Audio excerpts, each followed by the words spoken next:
the Deputy Speaker for Dewan Rakyat and Member of Parliament Cameron Highland, and wife Datin Dr. Rozana binti Kamal. Welcome YB Datuk. Yang berbahagia Datuk P. Kamalanathan, former Deputy Minister of Education and former Member of Parliament Hulu Selangor. Ms. Jean Yip, Managing Director, Katrin BJ Senang Berhad, and co-founder of La Gourmet. Engineer Pham Yu Hin, Deputy Chair, Engineering Accreditation Council Malaysia, and Vice President, the Institution of Engineers Malaysia, or IEM. Ms. Carmen Su, Executive Director of Spectrac Senang Berhad. Ms. Edward Koo, District Governor Nominee, Rotary Club of KLCC. Ms. Shireen Rose binti Muhammad Syahri, President Association of Women Entrepreneur Network of Malaysia, or WINA. Our moderators for the day's forum, Datin Professor Dr. Mariani, President of the Early Childhood Care and Education Council, and also the Dean from the Faculty of Education, Segi University, and Associate Professor Dr. Irene Tan, Principal Segi College, Subang Jaya. Respected Ms. Stella Lau, Managing Director of Universities and Colleges, Segi University. Professor Dr. Sharon Teh Giok B, Vice Chancellor of Segi University. Professor Dr. Sri Kumar Chakravarti, Deputy Vice Chancellor, Segi University. Dr. Lim Poo Kin, Deputy Vice Chancellor, Segi University. Mr. Tony Leong Kwok Hao, Principal, Segi College, Kuala Lumpur. As well as our respected deans, members of the media, students, and members of the public, both here in this venue and social media watching live. Thank you for being in attendance for the launch of Project Bina Siswa B40 at Cameron with YB Dato Ramli. It is a great pleasure to see all of you here today. Amazing names that I have mentioned earlier, and I for one am very excited to see how this event progresses, which I am sure is the same for you. Now let's get this event underway. I would like to call upon the stage Prof. Dr. Sharon Teh, Vice Chancellor of Segi University, to provide us with a welcoming speech. Prof. Sharon, please.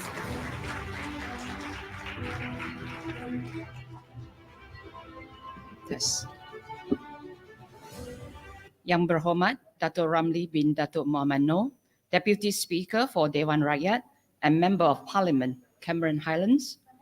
Yang berbahagia Datin Rozana binti Kamal.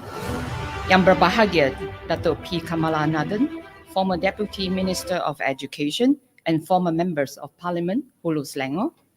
Yang berusaha Engineer Pham Yu Hin, Deputy Chair of Engineering Accreditation Council Malaysia and Vice President of the Institution of Engineers Malaysia. Yang berusaha Mr. Edward Koo, District Governor Nominee of Rotary District 3300 Rotary Club of KLCC. Yang berusaha Ms. Jean Yip, Managing Director of Katrin BJ Senang Berhad and co-founder of La Gourmet. Yang berusaha Ms. Carmen Su, Executive Director of Spectrac Senang Berhad. Yang berusaha Ms. Shireen Rose binti Muhammad Syahri, President of the Association of Women Entrepreneur Network of Malaysia. Yang berusaha Ms. Stella Lau, Managing Director, Segi University and Colleges. Yang berusaha Professor Dr. Sri Kumar Chakravarti, DVC. Yang berusaha Dr. Lim PK, DVC. Our honorable guests, fellow colleagues of Segi University and Colleges, ladies and gentlemen. A very good afternoon, and thank you for joining us on this momentous occasion for our inaugural Project Bina Siswa B40 at Cameron. How we wish that we are at Cameron at this weather, isn't it? I think it's recorded 39 degrees for these few days. On behalf of Segi, it is my honor and pleasure to welcome you to our event today. We stand united by a common thread of compassion and determination to make a difference in the life of those in need. This initiative is not merely an event, but a commitment, a pledge to uplift and to empower the needy. As we launch Project Bina Siswa B40 at Cameron, in collaboration with the patron of this project, YB Dato Ramli, I am reminded of SEGI's vision of making quality education accessible to all, regardless of their backgrounds. Project Bina Siswa B40, born out of urgent necessity, responds to the hardship faced by the B40 community. Education, a powerful equalizer, remains out of reach for many, even today. The project is our vow to change that by nurturing talents within the B40 community, transforming them into sought-after professionals and lifting their families out of poverty. SEGI's involvement in this initiative is twofold, encompassing a comprehensive ecosystem of support. The pioneering financial empowerment scheme, PTPTN Extra, is our testament to innovation of education financing. Unique to SEGI and a first in Malaysia, this model is precisely tailored for B40 students, ensuring that financial constraints do not deter their educational pursuits. Through PTPTN Extra, we are offering students the opportunity to enroll in professional diploma and degree programs with unparalleled 3 financial supports, namely, firstly, the opportunity to study without the worry of fees, as PTPTN Extra takes care of the shortfall not covered by PTPTN. Secondly, accommodation and living expenses are included in this scheme, allowing students to live and learn in a conducive environment without the burden of additional expenses. And thirdly, repayment only begins after 1 year of graduation at a minimal 1% of interest rate. This gives students enough time to find a good job and settle down before repayments begins. Our intention is clear: to lower the barrier, to close the gap of access to quality education, and hence create pathway for B40 students to be the first in their families to proudly earn professional titles such as doctor, pharmacist, engineer, teachers, and so on. SEGI is dedicated to forging new futures through PTPTN Extra, empowering the B40 students to not only pursue professional careers, but also to change the fate of their families, breaking the cycle of poverty. The second pillar of our support system is the enriching holistic learning experience that we offer, highlighted by 4 different initiatives. Initiative number 1 is SEGI Meta Mentor, a revolutionary educational platform offering over 100 live courses from academics to vocational skills, giving B40 students the additional tutorial that they may need to succeed. Initiative number 2 is Industry into the Classroom, which connects students with over 200 respected local and international organizations, ensuring that our graduates are not just employable, but they are highly sought after. The goal here is employment even before they attend their convocation ceremony. Initiative number 3 is SEGI Global Mobility Program.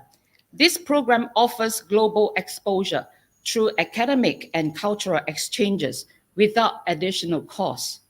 Initiative number 4, comprehensive career counseling and mental health support. This underpins our dedication in fostering our students' personal and professional growth. Through Project Bina Siswa B40, we pledge to provide not just education, but a complete ecosystem that supports, nurtures, and leads the flourishing of every student who walks through our door. SEGI's unwavering vision reflects our dedication to an equitable academic race where every student competes at a level playing field. Our more than 4-decade-long commitment to accessible quality education cements our status as a leading higher education institution in Malaysia. With Project Bina Siswa B40 and the esteemed patronage of our young Berhormat Dato Ramli, we are setting the stage for a brighter future for B40s. In line with the United Nations Sustainable Development Goals, fostering hope and opportunity for all. We look forward to engaging in discussion in our forum today with insights from experts from the government agency, private sectors, NGO, and academia. Together, let's forge paths of possibility and breaking the chain of poverty for the B40 community. Thank you.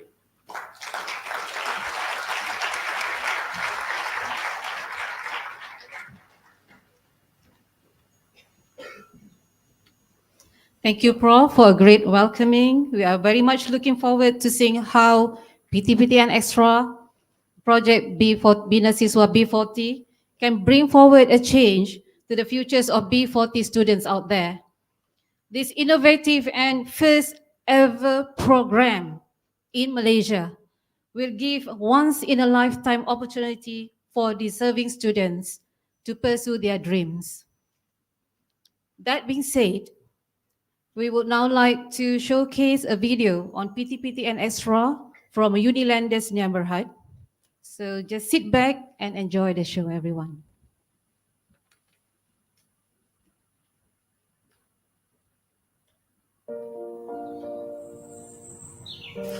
RM1, Dek. Terima kasih. Bisa main apa tu? Jojo sakit, Mak. Dia sakit kepala, sakit tangan.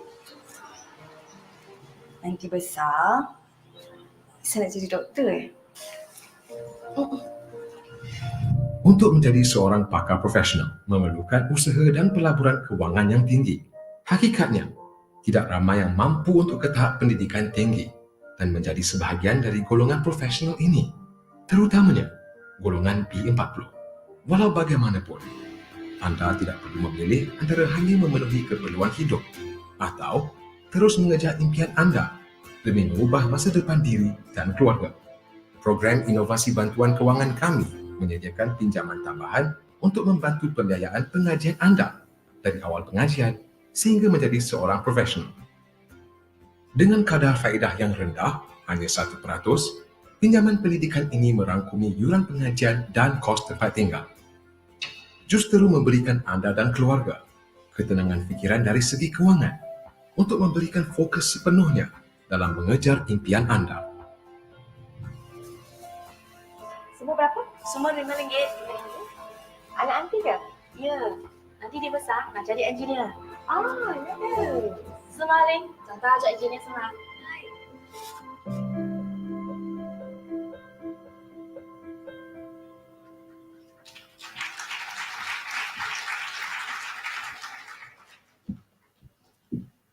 I don't know about you, but I'm so touched with the video just now, and it's so inspiring.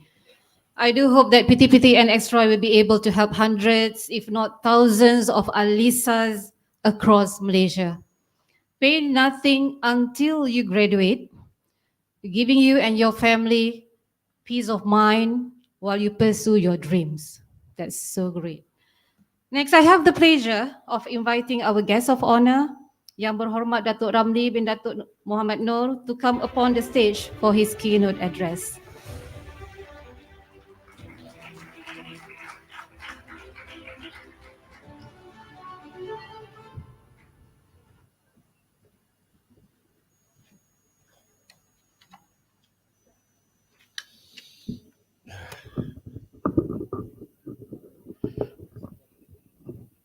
Hello. Oh, that's great. Right, a little bit higher, please. Okay, thanks.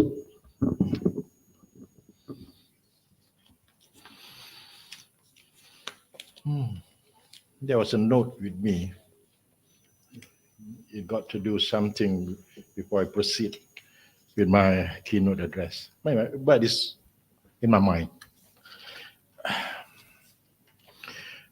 Thank you, Madam MC.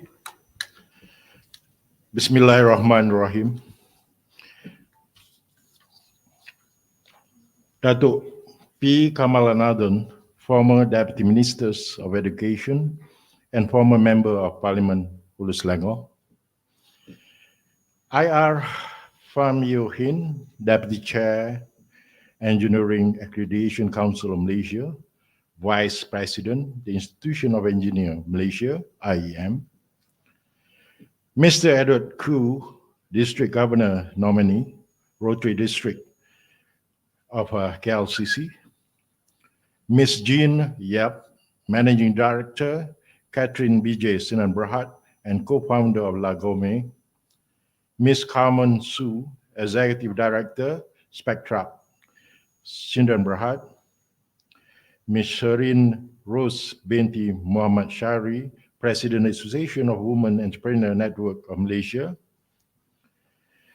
Ms. Stella Lau, Managing Director of University and Colleges of Sagi University. Ms. Sherlyn Chong, Managing Director of Corporate Affairs Alliance, Sagi University. Professor Dr. Sharon Tae Gyok Bee, Vice Chancellor of University Sagi. Professor Dr. Srikumar Chakrawati, Deputy Vice Chancellor, Sagi University. Dr. Lim Po Hin, Deputy Vice Chancellor, Sagi University. Principal of Colleges, Dean of Faculties, student, members of the public here and viewing online. Assalamualaikum, salam sejahtera, and salam madani, and a very good afternoon to all distinguished panelists, ladies, gentlemen, and the media. Thank you for the grace of Allah for me to be able to stand and deliver this keynote speech today. All right, before I proceed, one Cepumas question. Gentlemen, ladies, and audience, do you understand what is B40? First and foremost, before I proceed. Can let's say you don't have to tell me what is it all. Just pull up your hand. Put up your hand. Who understand? Please. Those who don't understand, it's all right. It's not going to fail you in the exam. All right. Okay, let me explain a bit. Yeah. In Malaysian context, B40 are those household earning 4,800 plus in accordance with the definition of the Economic Ministry of Malaysia. 4,800 plus Malaysian ringgit to maintain a household. You see how hard it's going to be. B40, and so on and above. We are more concerned about the B40s of the citizen of Malaysia, right? Let me proceed with the formalities. It is with a profound sense of duty and commitment that I stand before you today. As the Deputy Speakers of Dewan Rakyat and a Member of Parliament of Cameron Highlands, I am acutely aware of the challenges faced by the B40 community, not only in my own constituency, but most importantly across Malaysia on the whole, as a whole. Today, here, we gather to integrate Project Bina Siswa B40 at Cameron. It is a transformative initiative aimed at bringing the gap in educational access and opportunities in Malaysia. This project is not just about lending a hand to the B40 throughout our country. It is about investing in the future of our nation by ensuring that every child, regardless of their background, race, religion, has the chance to succeed, break the chain of poverty, and change the fate of their family forever. In recent years, more households have slipped into the B40 categories, as I would mention just now. According to the Department of Statistics of Malaysia, 20% of households from the M40, the higher level of it, group has descended into the B40 category. 20% of our Malaysian population. These statistics underscore the urgent needs to extend a helping hand to those in need and to ensure that no one is left behind in our journey towards progress and prosperity, as promulgated by the Madani government of the day. Education, as we all know, is a great equalizer, the cornerstones upon which dreams are built and futures are forged. Yet, despite our nation's strides in expanding access to education, the reality is that there is a rise in the number on the ground of SPM students. You understand SPM, Sijil Pelajaran Malaysia, or in English, Malaysian Certificate of Education, who did not pursue tertiary education, surging to the figure of 180,680 in the year 2021 academic year. This is a time to ask ourselves the hard question. Why are our SPM or MCE leavers not continuing their studies? To appoint a funder. Who is responsible and what should we do? The answer to this question can be multifaceted. Solving the problem could take more than a few of us, but strongly believe one place that we can all start to make the difference is with the B40 community. We need to ask ourselves, do they have equal access to education? Can they afford to pursue their studies? Although there are scholarships, financial and aid available to help them, the fact is that many of them need more than just financial support. For a student from a normal family to become a professional, be it in engineering or doctor, all the student needs to do is to focus on the studying. Nevertheless, for the B40 community in Malaysia, life is so tough that many of them need to choose between, do I study or do I quit school and support my family?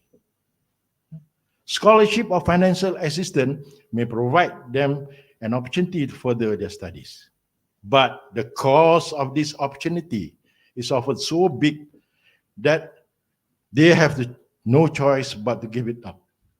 That is a reality on the ground.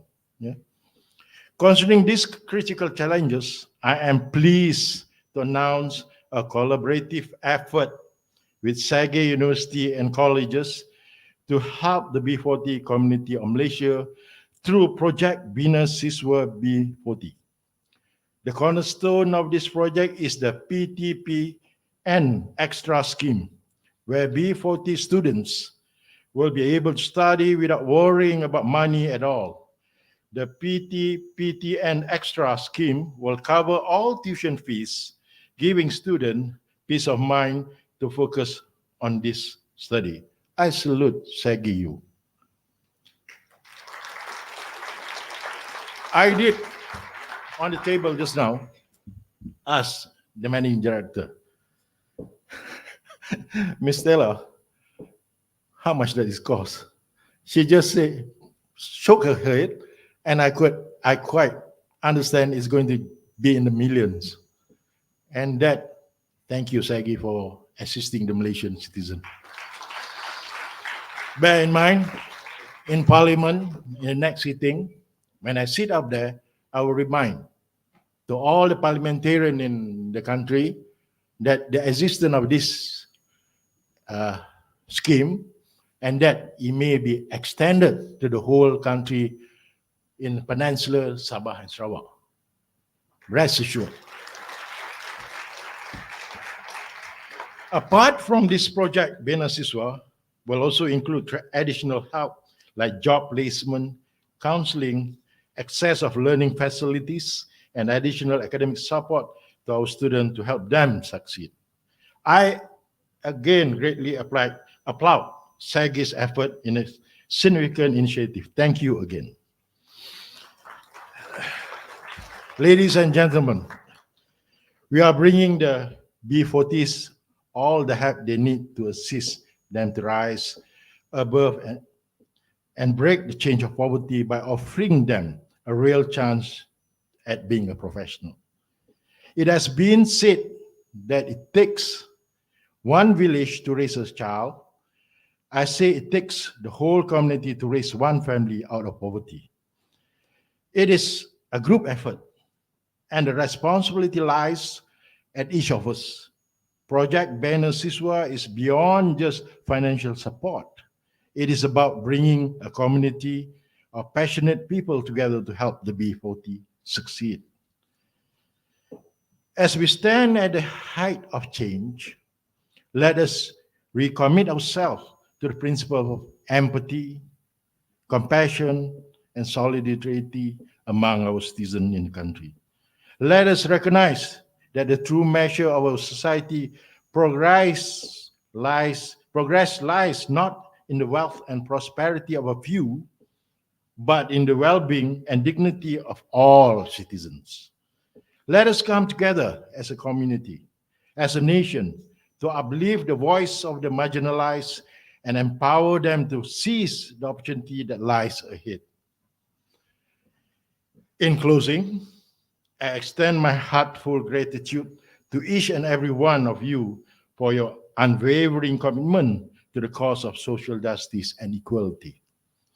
Lastly, before I end my speech, I would take this opportunity to thank Ms. Stella as the Managing Director of SAGI University and Colleges for this effective one-day program and in giving me the collaborative platform to assisting the B40s community in Malaysia. Together, let us embark on this journey with courage, compassion, and conviction, knowing that the future of our nation, Malaysia, rests in our collective hand. Let us make this Project Bina Siswa B40 towards a success. Akhir sekali, wabillahi taufiq wal hidayah. Thank you. Wassalam. Sekian, terima kasih.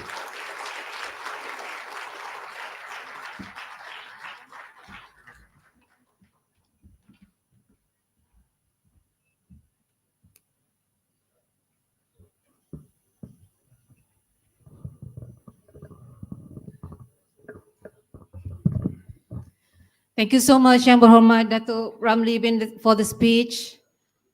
I, for one, am deeply reflecting on your earlier statements on coming together to help the B40 community, especially in their struggles to pursue their dreams to be professional.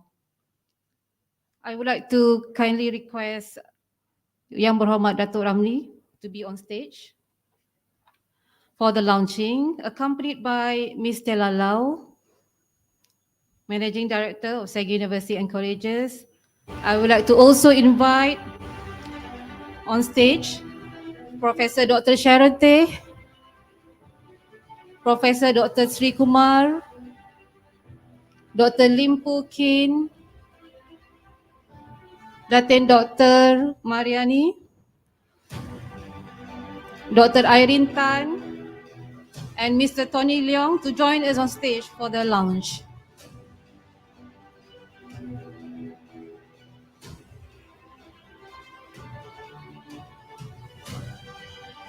Ladies and gentlemen, now we have come to the highlight of the event, the reason we are here, the launching of Project Bina Siswa B40 at Cameron with YB Dato Ramli. YB Dato Ramli and Ms. Stella Lau, I would like you to place your hands on the table to launch this project.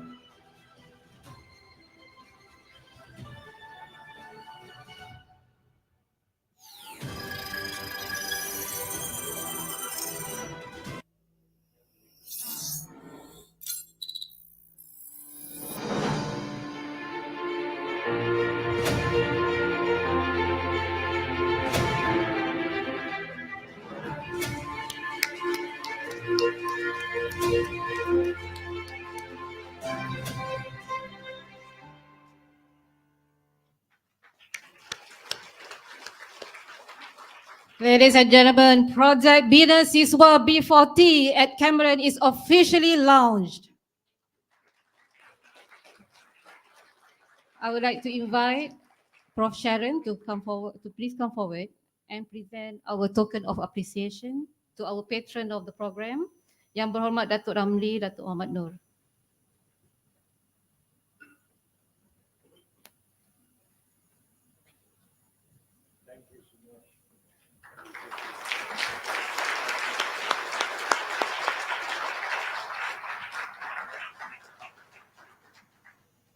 So we will now have a photo group session.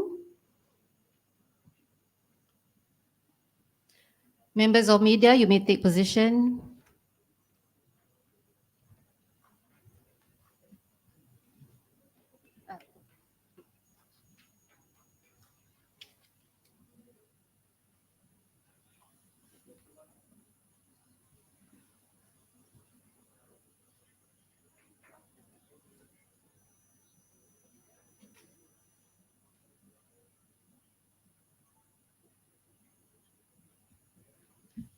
Thank you, YB Dato and Datin. We look forward to creating a positive change within Cameron Highland and soon the rest of Malaysia through the offerings of financial aid such as PTPT and Extra and an array of scholarships that we provide. Now we have come to the segment of the show that will surely pique your interest. It is not often that we see leaders of various organizations and the government coming together to discuss a common problem, but we have the privilege of witnessing it today. We have two exciting forums for you today with star-studded panelists. So without further ado, let us start the first forum of the day, which will be Mampu Mimpi sahaja. Does equal opportunity exist for the B40s? Do the poor stand a chance at success, or is that all just a dream?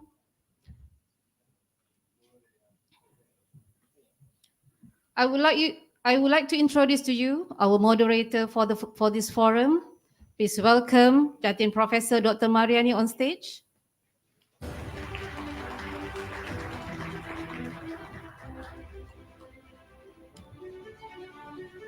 Datin Professor Dr. Mariani is currently the President of the Early Childhood Care and Education Council and Dean from the Faculty of Education, Sagi University.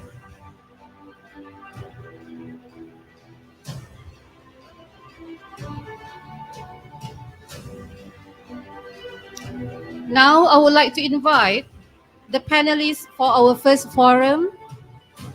Please welcome Yang Berbahagia Datuk P. Kamalanathan, former Deputy Minister of Education and former Member of Parliament Hulu Selangor, Ms. Carmen Su, Executive Director of Spectra Sdn Bhd, Ms. Shirin Rose, President of Association of Women Entrepreneur Network of Malaysia.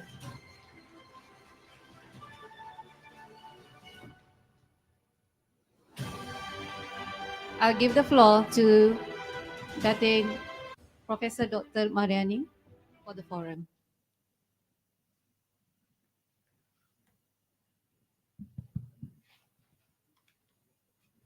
Bismillahirrahmanirrahim. Assalamualaikum warahmatullahi wabarakatuh. Salam Madani. This is my first time saying Salam Madani because the politician is here. So you have to say it. Just relax, okay? Don't get so tense up. Now, I would like to welcome everybody, Dato Kamalanathan, my long lost, not to say partner, but we were involved in education, trying to solve the equality of opportunity in education way back in 2014 when You were the Deputy Minister of Education, and I was the Dean for Education, UM. Yeah. And our Miss Kamansu, yeah, we have been communicating over the phone, and also Miss Shireen. Welcome to Sagi University. Now, I would like to begin with the notion that there should be an equality of opportunity in education, where everyone, I think, has fair and equal access to a good quality education, regardless of social background. Now, when we talk about social background, it is the B40. So you know what is B40? Yeah, just now Dato Ramli has just explained what is B40. Well, if you do not know, never mind, you just sit still. Okay. The M40, a little bit higher, a richer level, and the T20, the richest. So perhaps we know who we are here, and who am I, and who are you all. Okay. Now, when we have this fair and equal access to education, I believe every one of us must be able to achieve success, right? According to their abilities and effort. Okay. Without looking at again social background, the race, whether you are from, because we are a multicultural, multi-races country, also the ethnic, and I think free from any discrimination, right? Now, the topic today is Mampu Mimpi Sahaja. Tapi if I were to use the intonation mampu mimpi saja, it's a different case, right? And the topic is that, as you can see here, these are all our pictures. Does equal opportunity exist for the B40s? Well, perhaps I would like to inform my fellow panelists that there will be 2 rounds.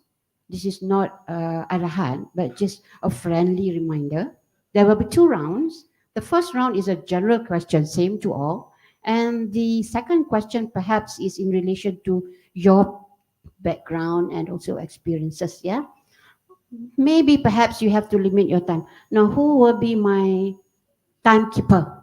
Because we have 2 forums, so we have to be very careful about the time. So never mind, I'll start off first with Dato Kamalanathan. Now, the first question is that, does equal opportunity to education truly exist for the B40s? Yeah, to you. Thank you very much, Prof. Dr. Terima kasih sudi jemput saya. And also hi to my fellow panelists. Just met them. Sahabat saya yang berhormat, Datuk. Terima kasih kerana sudi melancarkan majlis sebentar tadi. Mampu mimpi saja. Mimpi ni pun 2 kategori. Satu mimpi di tengah hari, mimpi petang. Satu lagi mimpi masa kita tidur. Biasanya dia kata mimpi di siang hari itu tak berlaku. Sekarang tak semestinya mimpi di malam itu berlaku. But as far as education is concerned, your question whether that it is possible ke tidak. If you look at education, equality in education, whether we have equality in education across Malaysia, I would say no. I'll give you one example of the infrastructure requirement of an education need. Pembinaan sekolah, I'm thinking of school. A school in the city center, you see it got a lot of facilities. You cannot build a school like that in a place called Barrio in Sarawak. Almost impossible to build a school. So if you talk about equality in education, can you give equal infrastructure to schools around the country? Impossible. But there must be an avenue where there is equality. That means a student who is studying in a school in Kota Damansara and a student who is studying in a school in Barrio must have one common education system. Is that possible? Yes. How? Technology. Technology is the only way that you can have equal education access. Yang penting bagi mana-mana kerajaan ialah untuk memastikan bahawa pelajar-pelajar itu terima pendidikan sama taraf. And technology is one way where you can provide it. The government of Malaysia at one point of time introduced Bestarinet with an intention to have all 10,000 schools in this country connected to one platform. Unfortunately, that particular program did not go through. It was one program which was actually appreciated and acknowledged by the world's best education provider, countries like Finland. They appreciated what we have done. Why did we do? And they wanted to take the same thing, but it did not go through. So in order to have equality in education, there's many segments of education, many equality. The government of Malaysia has already been, can I say, for example, for the public university intake, there is a special application or an opportunity for students in B40 to apply for a certain category, and they are given preference compared to the students who are in M40 or T20. Kadang-kadang ada kekosongan di bidang-bidang yang important, critical courses like MBBS, dentistry, law, and a student has got same qualification, same results, but the B40 students get the advantage because memang ada quota diletakkan untuk pelajar-pelajar B40. This is just to start off with. I'm sure along the line there'll be more questions from me. I do not take more time that's given. Thank you. Thank you, Dato'. Fantastic. I don't have to remind you. Now, Dato' was talking about, yes, the inequality, of course, is there because every school cannot be the same depending on the funding as well. So you were talking about infrastructure and technology. Perhaps from Miss Kamen, you may find a different, you may view at it in a different way. So perhaps you can share with us about this same question, Miss Kamen. Thank you, Latin. First of all, thank you for having me here, Ms. Dalla, and to the esteemed VIP, Dato YB, and fellow friends media here. I'm Carmen, okay, glad to be here. I'm from Spectra. We do mobile optometries across Malaysia, community works, community eye screening activities in all across Malaysia in the last 5-6 years actually. So I've seen a lot to the ground with my people, my team, doing a lot of activation works for the eye health for the communities. Recently, I just came back from Sabah, Penampang area, in the area of never been there before, Moyot, Kipowo lah, itulah. So all the orang asli there. Talking about technologies, Dato'. To my surprise, in the area like that, not very far in, the accessibility in terms of internet connections, I don't have my line. It's totally, no connectivity, internet connectivity as well. So even I can call up, can't receive anything. So it's sad to see this kind of scenario actually, even in the not so inner part of Sabah actually.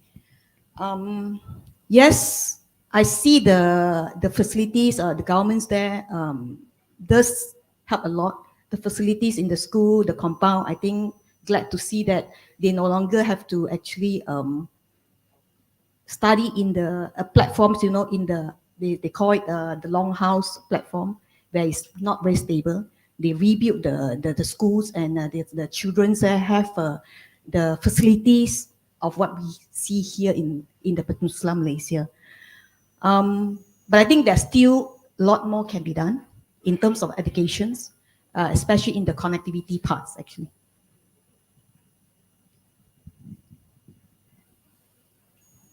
Thank you, Ms. Kamen. So I think from the two responses, I believe that, of course, equal opportunity to education, sometimes it exists, sometimes it does not, depending on the geographical infrastructure as well, depending on the background of the family as well, right? But I think there must be a way, as Dato' said just now, there must be many ways and means to make sure that all these B40s will get the fair and equal access to quality education as well. Now, perhaps Ms. Sherin, with your background as I think under the category of a businesswoman, entrepreneur, I believe you have been involving a lot of youngsters outside there that comes from B40, M40, and T20. So maybe you can share your ideas from your own observation in front of you or within your own ecosystem. Thank you, Prof. Following my panelists, I'm also going to say thank you, Segi, for inviting me, and Datuk for this amazing initiative. And fellow students, comrades, friends and family. I come from I'm going to speak to you from the perspective of an NGO. I'm the president of WENA, Women Entrepreneur Network Association. I'm also part of a business community called Business Network International, and I run my own outfit called Business and Pen. And we've done a lot of work with the underprivileged and the privileged. So why I have to say this word is because it's so important to us not to categorize anybody, but to see you as exceptionally flat and accessible. Why do I say this? Is because inequality happens everywhere. And we talk about the underprivileged, it's always because it's so hard to get to them. It's so far. But I feel that access is possible when there is intention.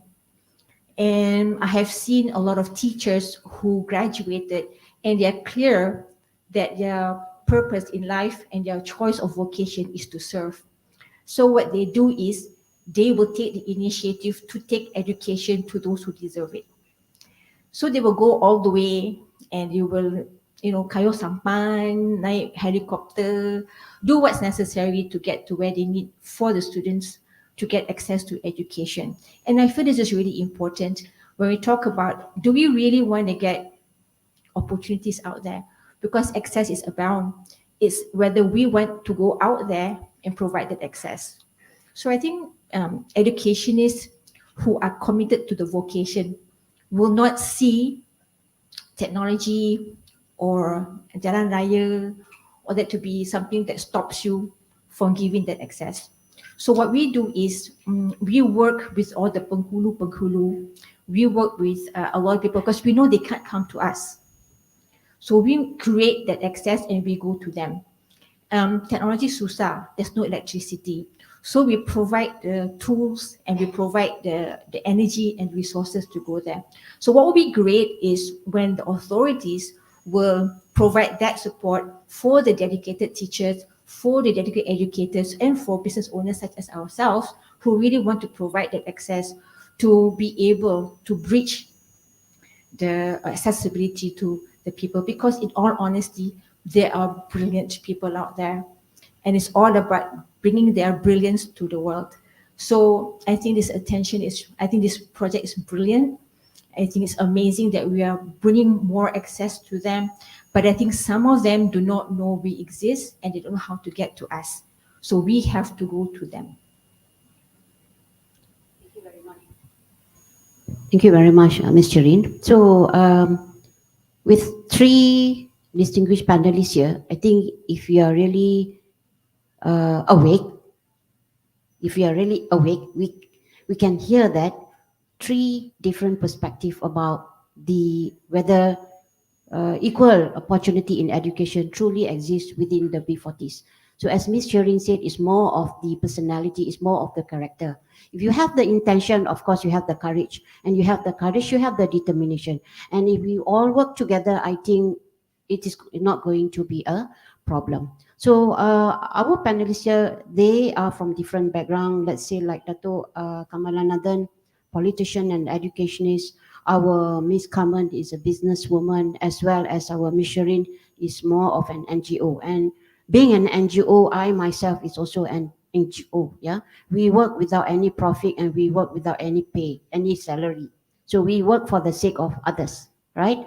So now let's go on to the second round. This is a bit more challenging for them, but I hope that you all here will be able to really listen and think about it. Yeah.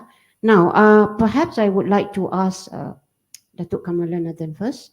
I think this one no need, because I think everyone knows how to think about, am I talking a lot? Okay. Okay.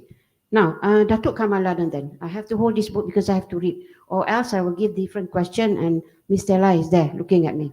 Okay. Now, for Datuk, being an educationist and also as a politician, I know your passion as well, because we were involved in education before at one time, 10 years ago. In fact, I think for Datuk even now, should education be a right to all or a privilege for those who can afford it?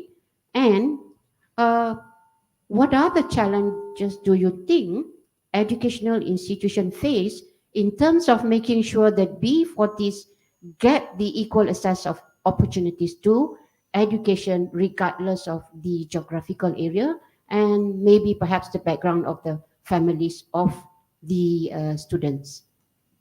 That's many questions. It's only two, Dato'. I think as someone very Well, wise. Okay. I'll try to answer as many questions that you've asked. Valid questions. Whether education needs to be accessibility to everybody, absolutely. There's no yes and no here. There's only yes, option A, yes, yes, yes. That's it. There cannot be standards for children who can afford education, children who cannot afford education. The affordability of education is not decided by dollar and cents. It has to be decided based on merit. Whether we have a merit process going in this country, I don't know. It's very subjective. You look at, I feel in this particular faculty there has to be merit, they want merit. Or in this particular faculty we don't need merit. You cannot have that kind of system. You have a system that is fair to everybody. Whether the government has implemented system which is fair. Let me give you an example of PTPTN. Okay, I've worked with PTN during my tenure as the Deputy Minister in the Ministry of Education. You don't have organization like PTPTN, YB in other parts of the world. Okay, I'll give you an example of two countries which is quite near to me. One is Singapore. The other one is India. In Singapore, there is Faculty of Medicine, and they don't have many universities.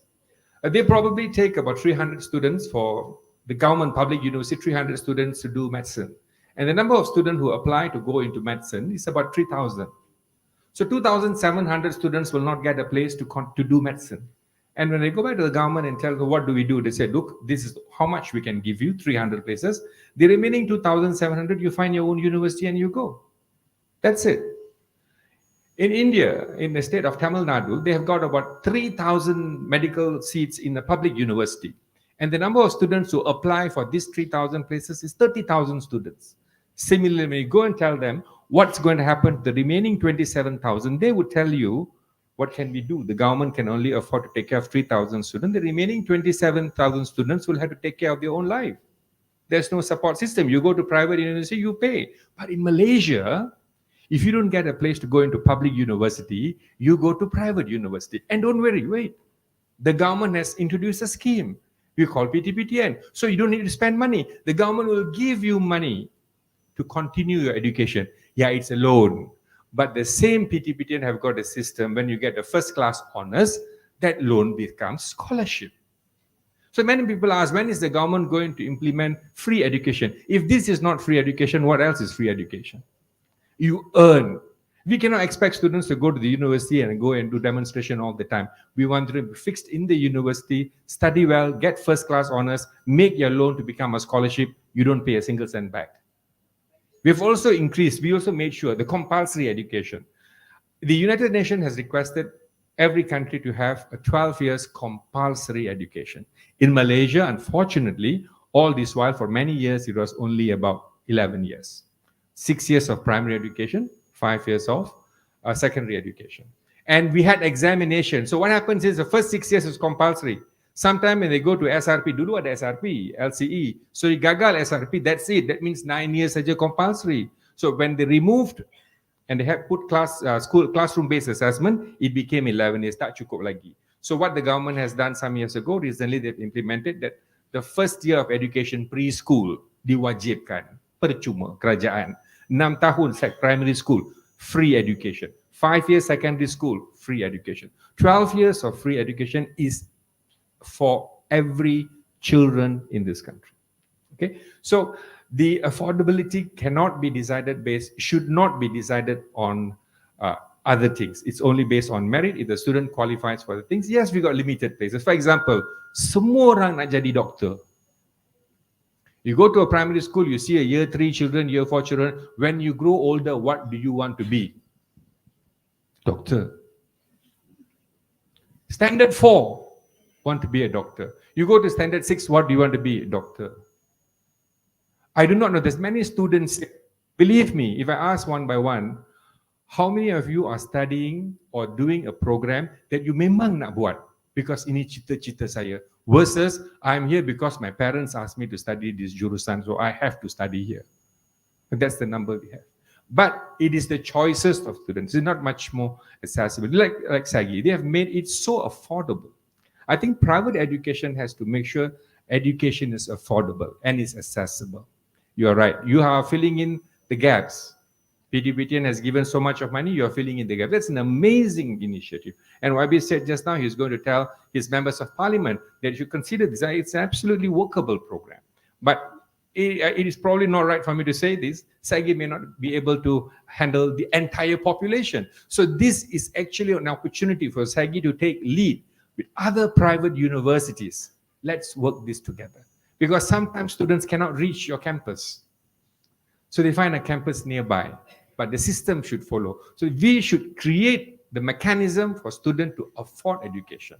Kalau for them sendiri memang susah, they may have difficulties, but we have to create the affordability and equality. Thank you. Thank you, Dato.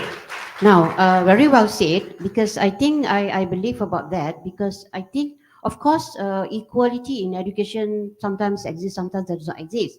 But the problem is that we have all our wise people over here, intellectual people.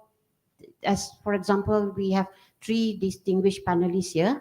I think different organization manage system in a different way, right? And depending on who the candidates are, and of course we can always make change, and we have to believe in ourselves that transformation can always take place. You watch transformation movie, but you dare not to transform yourself. So that is a bit difficult, right? Before I go on to the second panelist, Dato Ramli, if I may ask you, yeah, because I can see that just now Dato Kamalanathan did not ask you, what is your cita-cita when you were small children?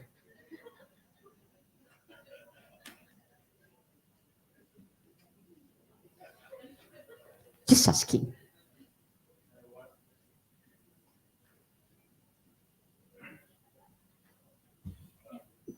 I wanted to be a policeman and I became one. I see. Maybe because I've asked Dato, I think no one asked me. Let me talk about myself, okay? I want to become a teacher. And here I am a teacher, right? So I'm not sure. I came from the baby bloomers era. I mean, some of my friends here are from baby bloomers era. The one born below 69. So you don't dream to be a young one. Huh? Yeah.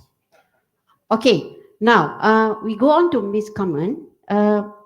Now, the question here, I think this question is very, very important. In some communities, there may be cultural, physical health, or social norm that prioritize traditional livelihood or discourage youth, particularly girls, from pursuing education. What do you think about this based on your experiences working with the youth? Again, to another question, but a simple one. Okay. What about industry masterclass learning for B40 students, where I think I'm aware that we did discuss together. I'm aware and I'm very impressed with this concept. Earn while you learn. That is very, very important. Because students outside there, even though you're under B40s, of course, your parents can't afford to give you everything, but at least think about what you need to do. The concept of earn while you learn from our Miss Kaman is fantastic. So to you, Ms. Kaman.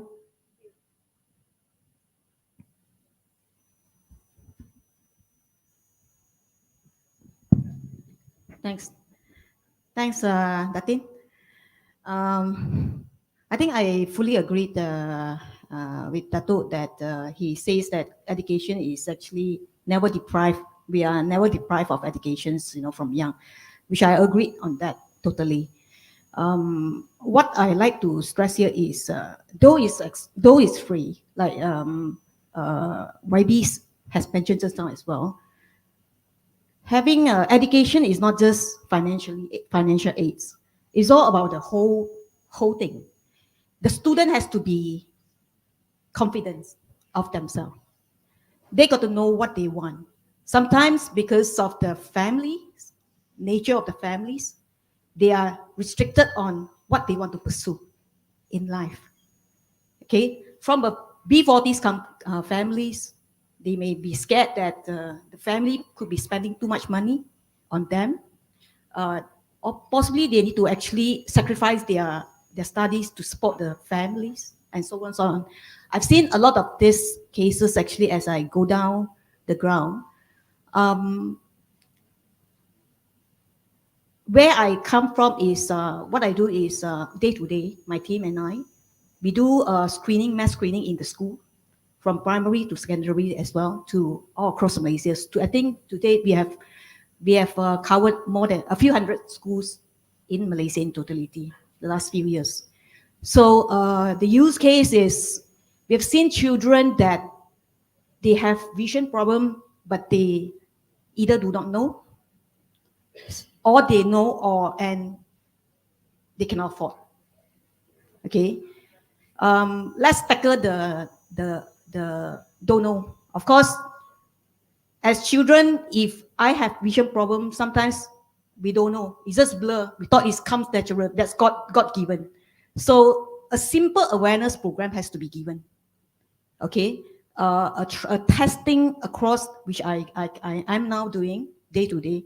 We do awareness screening, mass screening to detect first detection. Like say, prevention is better than cure.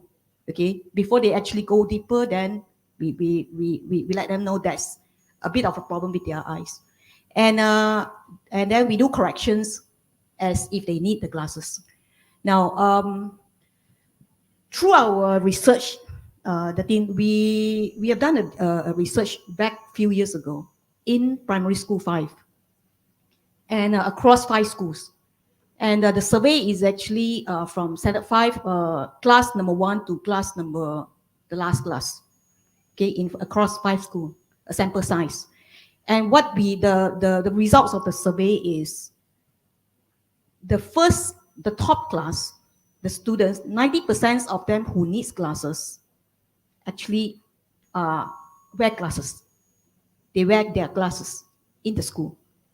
Now the last 2 class, the poor class students, 90% of them who actually need glasses do not wear glasses. What does it has to show? It shows the summary conclusions of the studies. It means that poor eyesight leads to poor performance, poor studies performance in schools. And that is actually very real. And this is actually the message that if I got a chance to speak to the ministry, I like to actually highlight that. Because a lot of them, school children, when they actually have vision problem, they cannot see. Either they are not aware, or they cannot afford, and therefore they actually don't wear. And then when they go to school, what do? They cannot see papan ma. Then they borak lah, talk lah, chit-chat with the friends lah. Not only they are affected, their schools, their friends are affected because they have to layan. You get me? So all these are a little bit of a problems or challenges. Or I think you're absolutely right. The problem is sometimes problems like this happens in school, and unfortunately, not many teachers. You must also understand teachers are not equipped to be able to tell a child whether the child has got a hearing problem or sick eyesight. They cannot. So what happens sometimes is teachers, that's one of the reasons I say why we have this equality is because they are not able to manage this when they were younger. For example, when a child tells a teacher, "Saya tak boleh tengok cikgu, I cannot see." Some teachers will tell, "Okay, we will talk to your parents and take you to the clinic to check." But how many would actually do so? The first thing, kau apa buta ke? Tak dengar cikgu, kau apa pekak ke? That demoralizes the child. So when you want to bring equality, it starts from there. And your research will be very, very important. For example, the Ministry of Education till today, from the time I went to school until today, will send a team of dentists throughout the schools around the country to give them free dental checkup. But that's the only thing they do. We need eyes and hearing. So that should also be done. So perhaps what you've done, sorry I've taken this, and I think what you're doing is an amazing work. It's just that we need solutions. Thank you. I think so solutions would be, the last few years, we are actually a social enterprise companies. What we do is we try to get fundings from corporates, the government agencies, whatever mean that we can actually collect. But we are glad today, with combined resources, we have donated free glasses to all the schools. I think about 70,000 free glasses to the communities in Malaysia. And we are very happy and we are very motivated to continue to do that. Of course, with the help, not just ourselves, but with more people coming together with our, corporate sponsors and all this. So this is something that we do. I think this is actually on question number 1. Question number 2 is, just now you mentioned on the master class, industry learning. Yeah, industry learning. Correct. I think industry learning, like Ms. Stella has spearheaded, is a very good initiative, and I fully support the initiative because industry learnings give the students real case study, real life, because what they study in class is all about theories. Yes, it is actually very important for them to know the basic knowledge professionally, but the real life, when they come out to the industry, most of them, they got shocked. Got to do this, got to like that one. Then they lost interest. So it is best that get them exposed and be in the system, industry system, wherever they actually, the field that they study, early as possible. Okay, so they need to actually equip themselves, because at the end of the day, they like it or not, when they are in the field, in the real life world, business world, that's how it runs. Okay, so and I think that's one on to prepare their mindset. Number 2 is industry learning. Also, some of it is actually on the job training, where my company also, we actually try to encourage, get some those that actually graduates, if we sponsored them, some of them we sponsored them and support them in their educations to pursue their diploma courses in the field of optometries, opticians, and then we also give them the on-job trainings to equip themselves with the necessary skills to do the job. What is good for the students, especially from B40s, is they can earn a bit of income. They have pocket money. They have pocket money to actually learn the skill, so that they can actually set themselves for a career in the years to come. Yeah. So if there is a better or a proper structured way of way to actually prepare the students, way from before even they graduate, on this kind of scheme, would be actually better. Okay. Yeah. That one? Yeah. Okay. Thank you. Yeah. Okay. So it goes back to the character of a human being. Yeah. So not only infrastructure is very important to make sure that equal opportunity in education is for B40s, but also the attitude, the personality of certain people or certain students. And also, as Dato' said just now, is that it's not only the funding, it's beyond that. Yeah. From Ms. Sherid, you are the business owners, of course. Yeah. And you are the NGO as well. And I think you have been responding, supporting, and working with the B40s. What challenges do you face when you observe them doing things in making sure that they get the equal opportunity, not only in education, but also in other aspects. Let's say like what Ms. Kaman has just said, and like what Dato Kamalanathan has also said, that criteria, infrastructure, everything is all important. So what challenges do you face out there? Thank you. I think that's a very important question. And I really appreciate both Dato and Carmen for being super passionate about this. We like going, very, I also want to be animated. But first, I want to share also when I was a young girl. I want to answer also, Ken. Yeah, sure. When I was younger. So what was your ambition? The teacher said, what would you like to be? From standard 1 to standard 6, I said, I want to be happy. And my teacher said, you're not going to be rich being happy. So I said, I'm okay because happiness will overcome everything. So that didn't get me any A's in school. But when I was in Form 1 to Form 5, I decided I like to write. And so I became a writer. And I felt that that's where education is really important. Education is in the knowing, but success is in the doing. And I want to share with you a story, a couple of stories if I may. I don't know how many minutes I have. 2 minutes. MashaAllah. Okay, so Only. dalam 2 minit, I want to share with you this really amazing B40 person that we train. So we do a lot of education in terms of entrepreneurship. So do come to Women Entrepreneur Network Association for such programs if you would like to access such education. And what we're very resourceful. We talk about resourcefulness, entrepreneurship, the mindfulness of it all. So it's really not just about the mindset, it's about the belief system. If you believe you boleh mampu mimpi sahaja, then you mimpi sahajalah. Because you believe so. But if you believe you can break through the barriers, then you will. So this person, we gave her 1,000 ringgit. In 1 week, she made 10,000 ringgit. Wah hebat. Besok habis. 1 week, she did 10,000, Sunday finish. Why? Because her belief system says that if I have money, I must help everybody else. Then she helped everybody, she had no money, start again. So she goes into this cycle. So what is important when we realize this is that it's the belief system that I need to keep, you have to teach them to keep the money, compound the money, and then support people, because without money, you can't support other people. So there was a need to provide the corrections in the belief system that I takut pegang duit because I don't want to be richer than people whom I'm supposed to help. So this is an education system, education in the belief system we need to do. So just sikit saja, Prof. Very important. Very important. So I met 2 very important people that I felt really is an amazing story. First, I met Dato' Leore, and then second, I met Dato' Imor Hizam.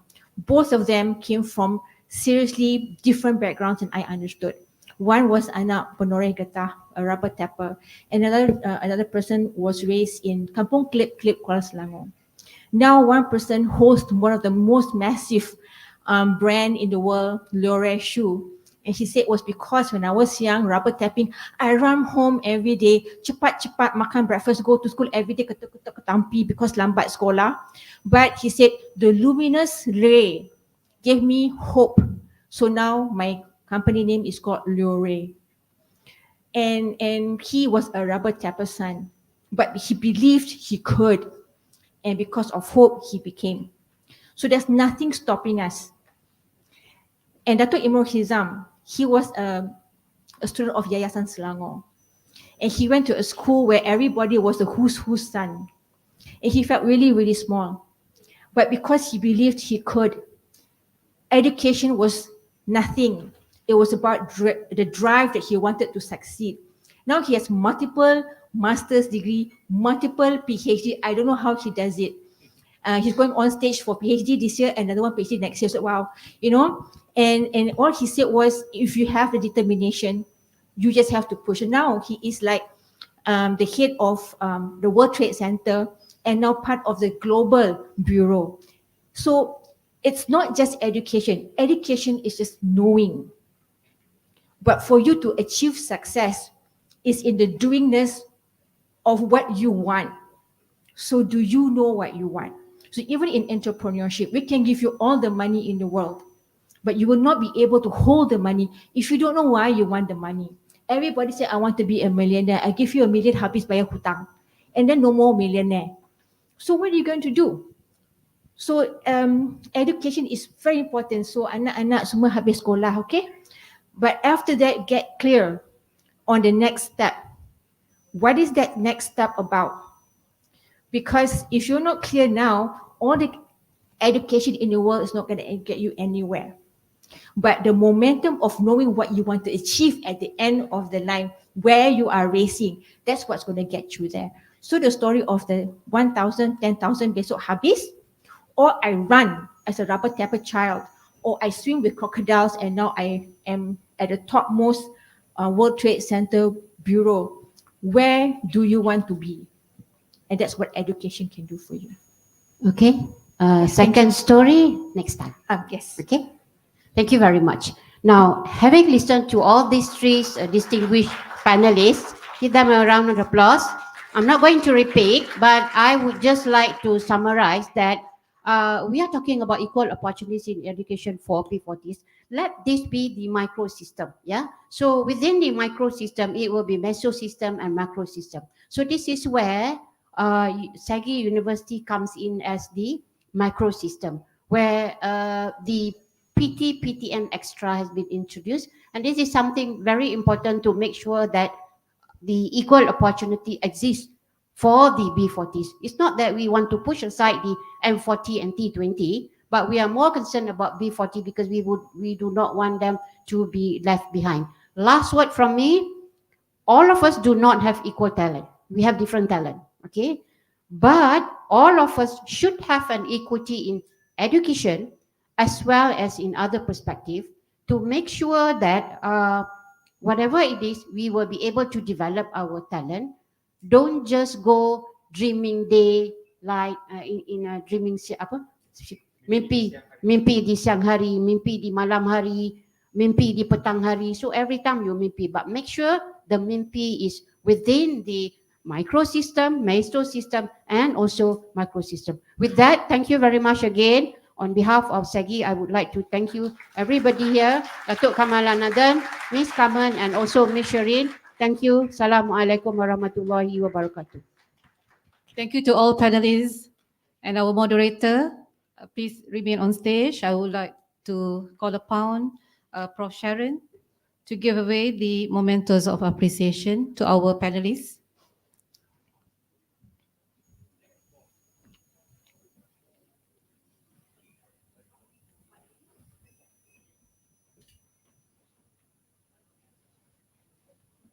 Datuk P. Kamalanathan.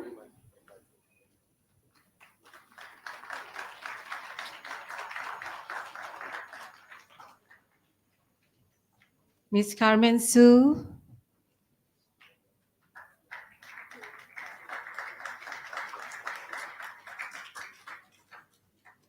Ms. Shireen Rose.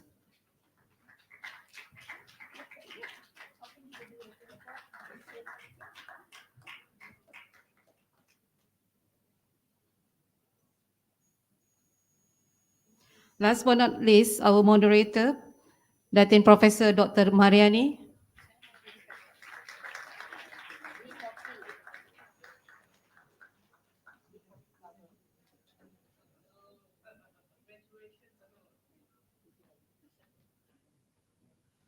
Thank you, Prof. Sharon.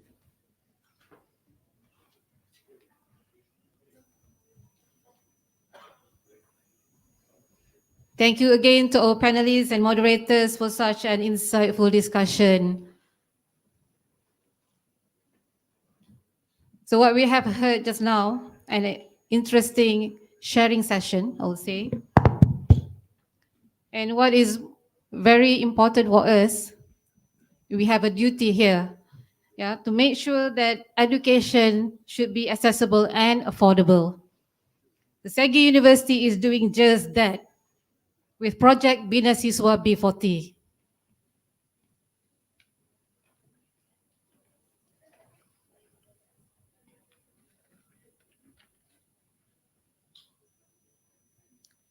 Ladies and gentlemen, the most pressing questions that I have in my mind is, what is there such a group called the B40s?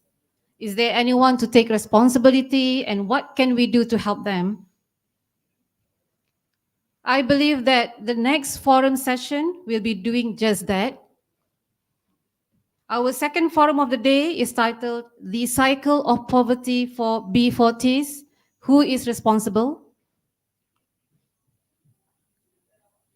Now, without further ado, I would like to invite our moderator for the second forum up on stage, Associate Professor Dr. Irene Tan.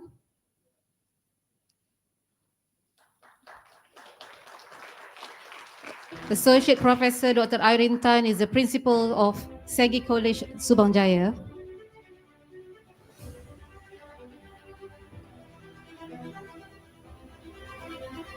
Now I have the pleasure of calling up on the stage our guest of honor, Yang Berhormat Dato Ramli bin Dato Muhammad Noor, followed by Ms. Jin Yap, Managing Director, Catherine BJ Sinan Berhad, and co-founder of La Gourmet, Engineer Pham Yu Hin, Deputy Chair, Engineering Accreditation Council Malaysia, Vice President, the Institution of Engineers Malaysia, or IEM, Mr. Edward Koo, District Governor Nominee, Rotary Club of KLCC.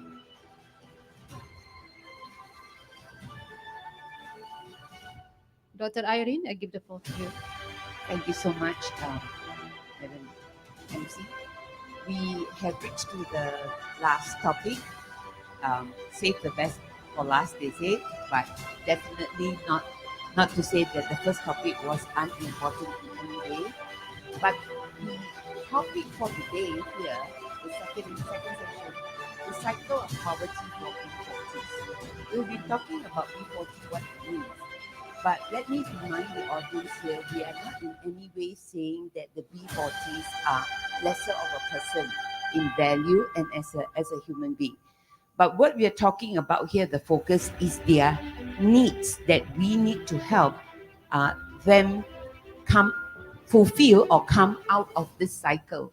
So our panelists here, they've been introduced, you know how distinguished they are. And I'm so happy to see they come from different sectors of the community in Malaysia. Plus me, don't forget, I'm a concerned citizen. As an educator, I'm very interested to know how to help this group. And I'm in the company of people who have done it, and there are many great examples to follow. So ladies and gentlemen, when we talk about cycle, there's always another adjective that we use to it, which is the vicious cycle. So, and it has that connotation that if this vicious cycle goes on and the power is strength, it becomes a vortex that circles around itself and it cannot come out of itself. But when we deal with human beings and we look at the B40, we know of many success stories. Each one of you would be a success story in itself, but there is definitely a way to break the cycle. Hence, the question is, whose responsibility it is among the different segments of society? Does one segment bear a higher responsibility or deeper or more difficult responsibility? Does every single individual here in this room bear a responsibility? So I'm very interested to hear, I'm sure the audience as well, to hear your response from where you are. Who bears this responsibility? So I'm giving this tough question to the big person in this room, which is YB Dato Ramli, to kickstart the conversation or the discussion. So YB, who bears the responsibility? I'm going to look at his face very closely when he says this. Very good evening. Thank you, Prof. I had a look at the 3 points that and pondered over it. I will conclude in a framework. Right? Simply, it will answer these 3. Who bears the greatest responsibility of the breaking cycle? How can different bodies assist to work to break the cycle? And how can we actively engage the community of empower? All right. Direct to the point because of the time frame. the three main perspective of responsibility on the environment aspect is the society itself. That is a Malaysian society. The variable that is present there, number one, is the government. Number two, the corporate and the entrepreneur. And last, the target group itself. If these three do not correlate and do not function in providing, we can't break the cycle itself. Right. For example, all right, it is the main responsibility of any government that comes into power is to provide for the needs of the citizen. We voted for them. Be there in power. You are the minister, you are the prime minister, you are deputy minister. What is the aim? The aim is to provide services and good livelihood for the citizen. That's the reason why we have policies and such to give the best to the citizen in terms of breaking poverty. Okay. Number two, the corporate and the entrepreneur. You earn your profit. You earn through the society. You got to give back. That is the concept of CSR. Lastly, this is the main problem. If you have variable 1 and 2 on the perfect stage, you can maneuver and do policies to achieve such target. But the number 3 is a war. If you read Sun Tzu, there's a term related to psychology war. A society. Okay, I come back to myself. Right? I am a native of this Malaysia. I'm an Orang Asli. We are the worst B40. The main enemy in my society, all right, you give aids, you give scholarship, you give whatever, but if the person do not move or do not want to change, you'll be at the same level. That is where I'm getting to. Right? Maybe at the second round, I'll continue. Thank you, YB. I knew this was going to happen. They are going to look at the 3 questions and look at the questions and have the answers in the head. But it's okay, because as a qualitative researcher, I will emerge from a lot of information platform. It's okay. But I will have a follow-up question for you, YB. No worries, yeah? You just wait, YB. Okay. Madam Jean, what about your perspective on whose responsibility it is? As an entrepreneur, as a co-founder of La Gourmet, you've done a lot of things to help society as well. But the question of who bears responsibility, would your thinking be like what YB said, that, you know, it's everybody's responsibility within the same ecosystem that we live in?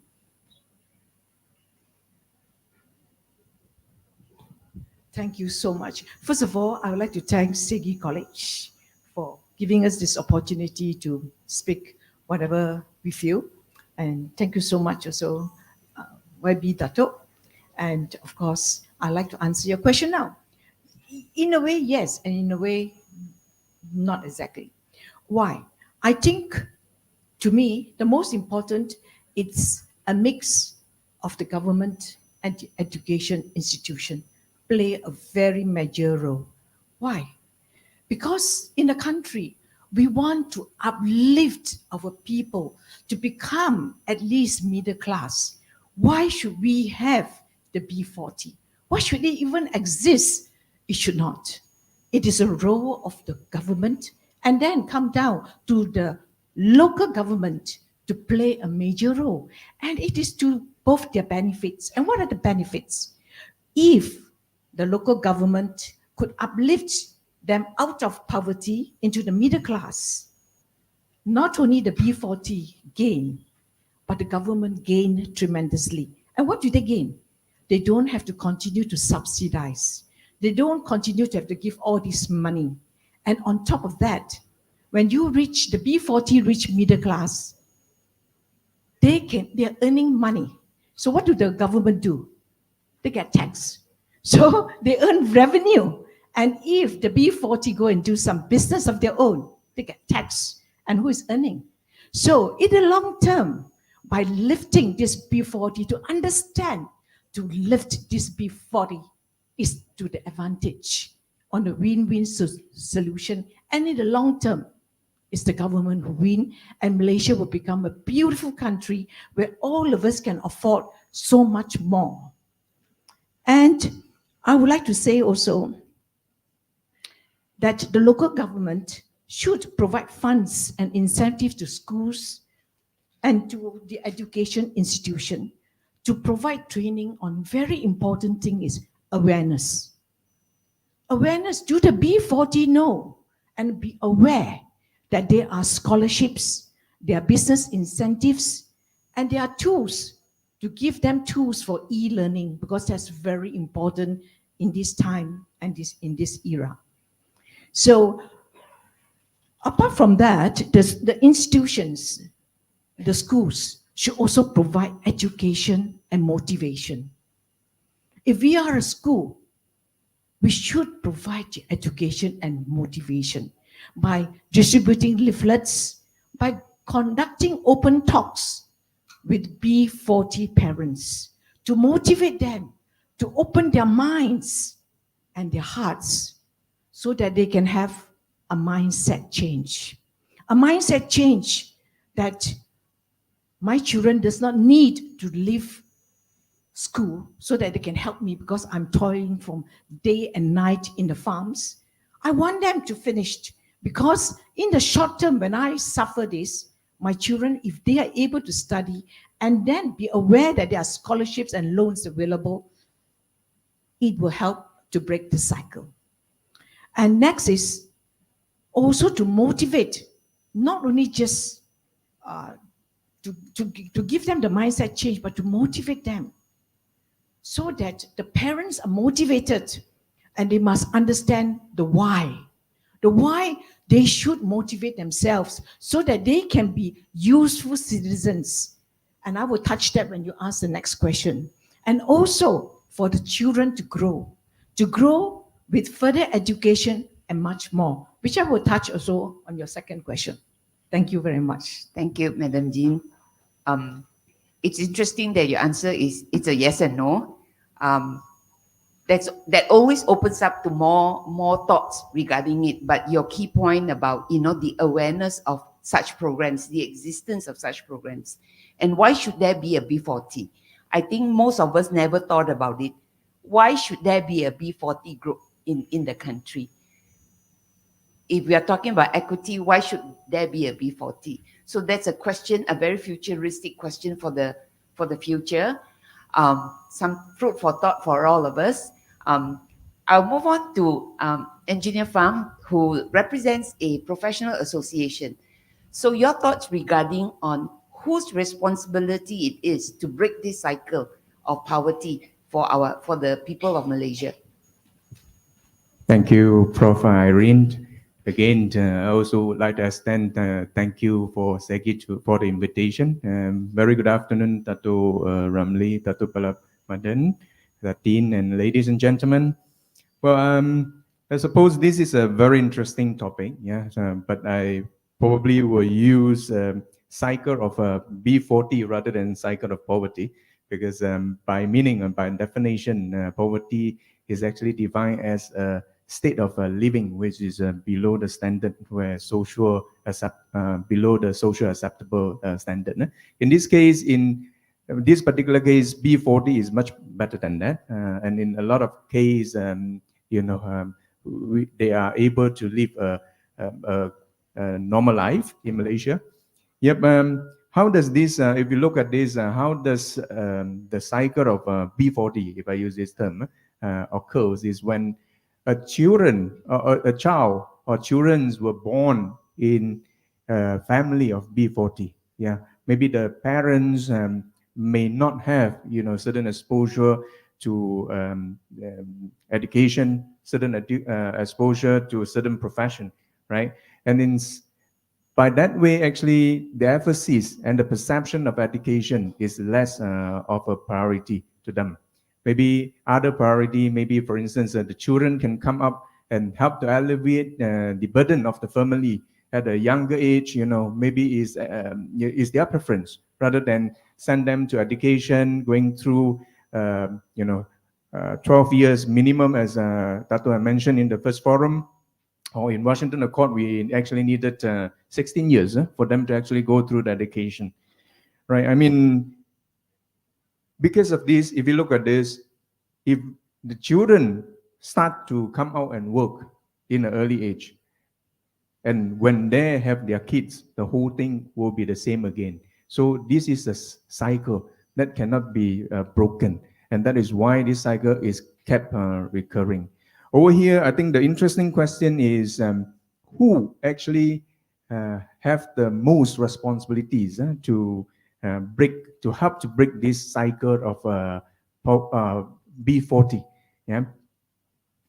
I mean, in my opinion, the responsibilities to break this cycle does not rest entirely in a singular body.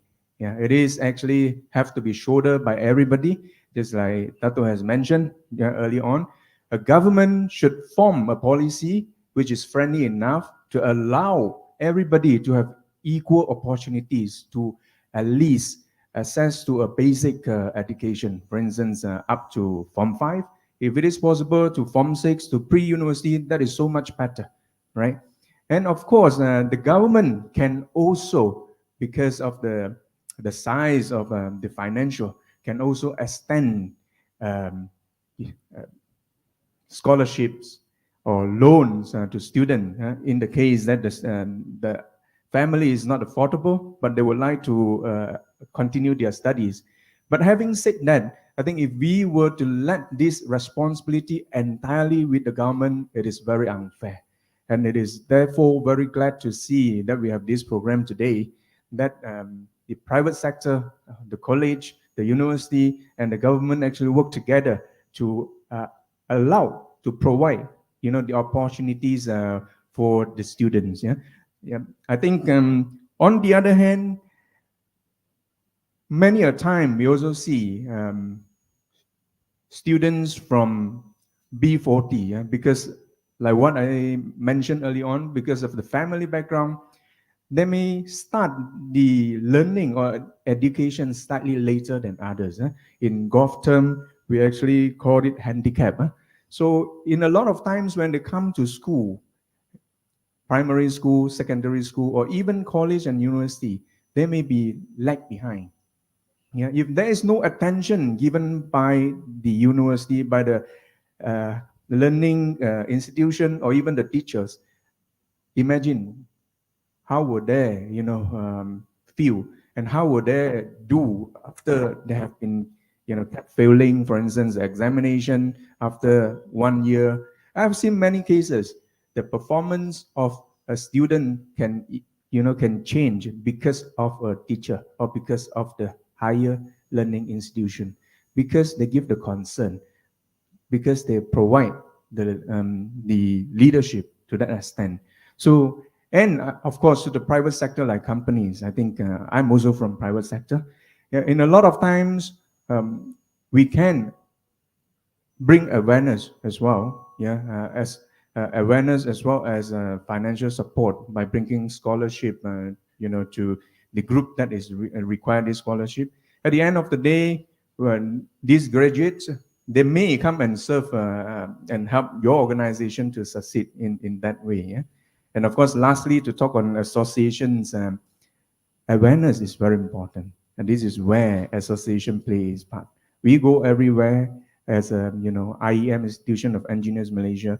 We go to secondary school, we go to primary school, we go to every state to actually raise this awareness. Education is one of the most important steps to actually break the cycle. Thank you very much.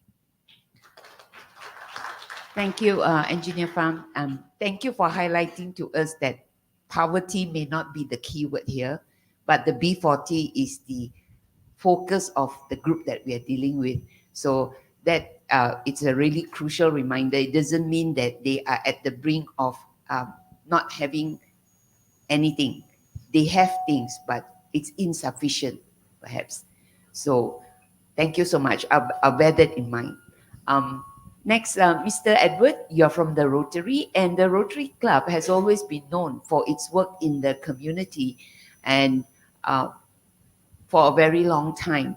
So I would like to hear your perspective on how a Rotary Club that has established historically to help the community play a role in elevating the awareness of B40 towards the future of what they can see, and how Rotary bears that responsibility.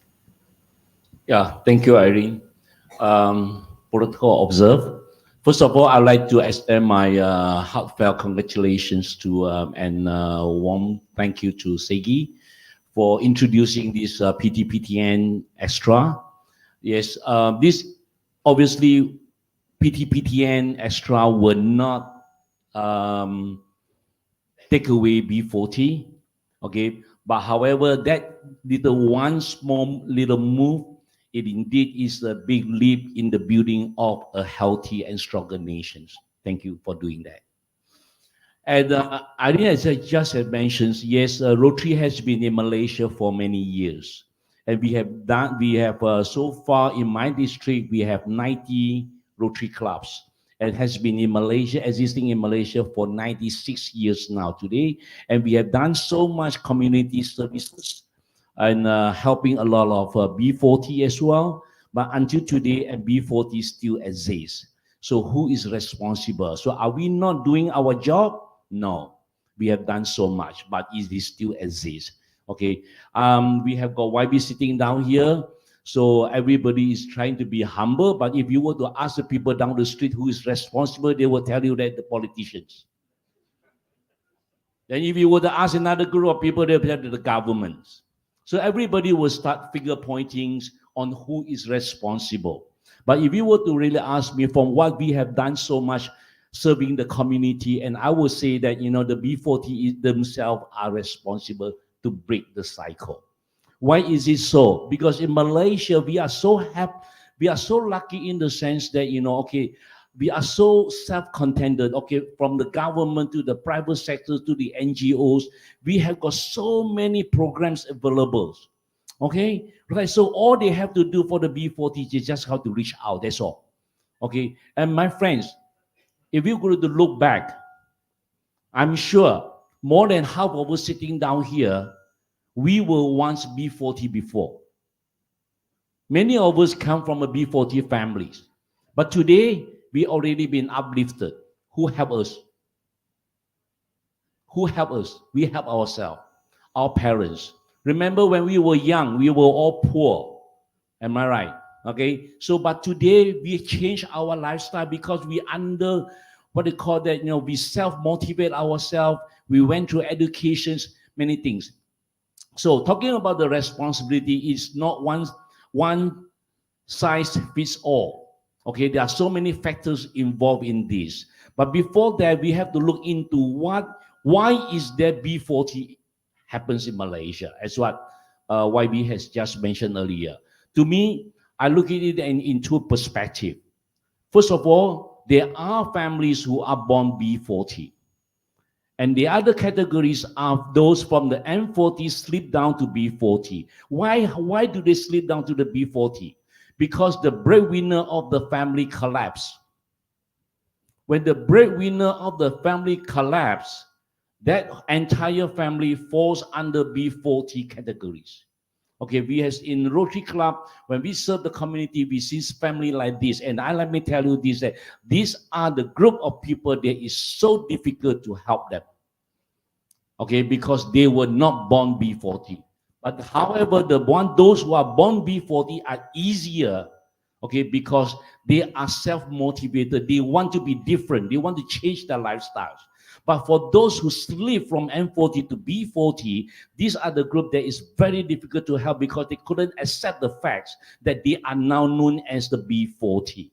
So in terms of responsibility-wise, like I said, it is not one size fits all, okay, but we will have to address the issues, okay, and tailor-made on how we can break the cycle one by one.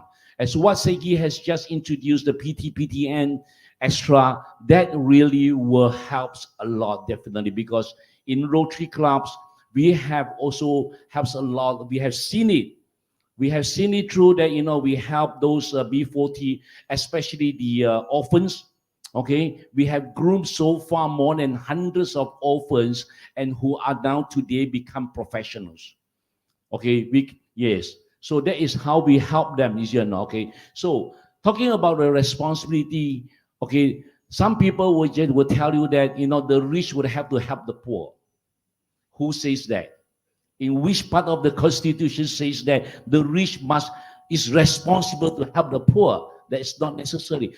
We are very lucky because in Malaysia we are very warm in heart, okay, and we have got this CSR helping the people. So the B40, they themselves will have to help themselves. They got to take the first step out to reach out and ask for help. Okay, there are so many helps out there available. Thank you. Thank you, Mr. Edward. Bringing in another perspective that this group B40 need to think about it and also help themselves based on his experience. The harder ones to help, it's not actually the B40, but those who slipped into the B40.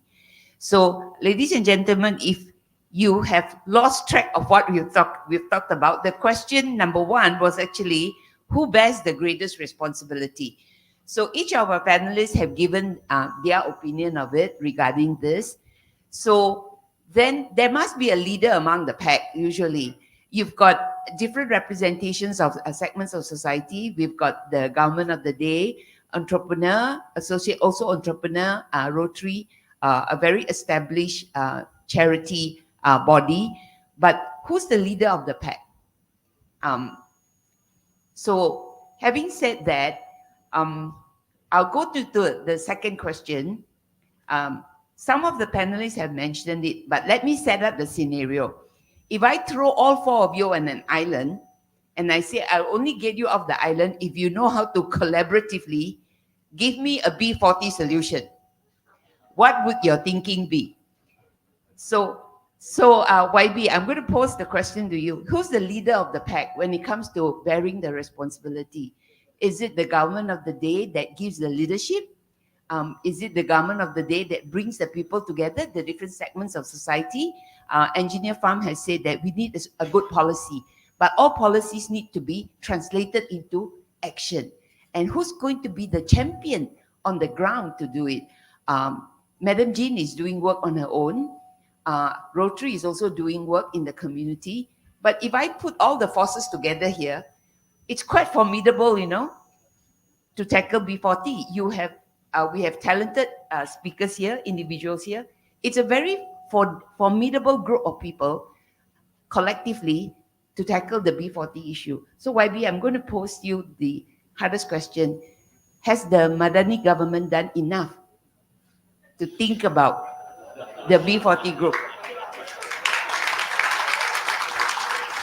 I have 10 minutes left. I'll be very quick, but this is my multi-million-dollar question, because the government is the leader of the pack. I'm going to give the answer to my own question, yeah?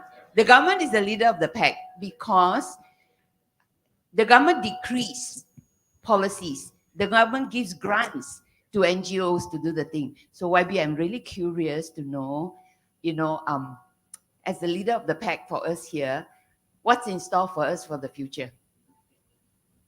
That's a very, very tough question, but easy to answer. Prof, let me get this. The first question was, who is responsible? I did answer there. The three variables: the government, the corporate, the NGOs in one group, the government in one group, then the B40 itself, right? So if you're going to turn this question, I put it in simple terms. Who did you elect? Who won and became the government? That is the leader of the pack.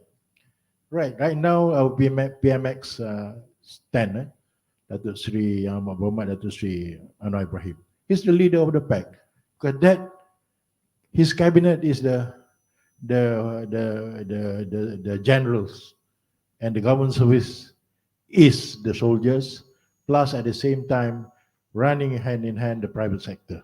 No country can formulate economics well-being without private sector. Yeah, unless you are a socialist or different form of government, we are on a democratic platform, right?